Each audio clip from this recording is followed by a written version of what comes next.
اللہ کا اگر آپ کو پتہ چاہیے تو آپ کو اپنے دل میں اترنا ہوگا. یہ آپ کا دل ہی محل ربانی ہے.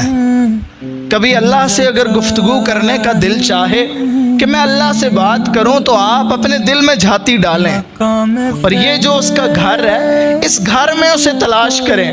وہ آپ کو یہیں ملے گا, وہ کہیں باہر نہیں ہے. ہم اللہ کو باہر ڈھونڈنے کی کوشش کرتے ہیں جبکہ اللہ تو آپ کے بڑا قریب ہے. شارگ سے بھی زیادہ کوئی چیز قریب ہوتی ہے تو اللہ تو ہماری شارگ سے بھی زیادہ قریب ہے. تو جو اللہ وہاں مسلمانوں کی سن سکتا ہے وہ یہاں بیٹھے بھی اپنے بندہ خاص کی سن سکتا ہے. وہ یہاں بیٹھے بھی اپنے بندے کی دعا کو قبول کر سکتا ہے. بس شرط یہ ہے کہ انسان کے اندر تڑپ موجود ہو اور سچی طلب موجود ہو. تڑپ موجود ہو اور سچی طلب ہو.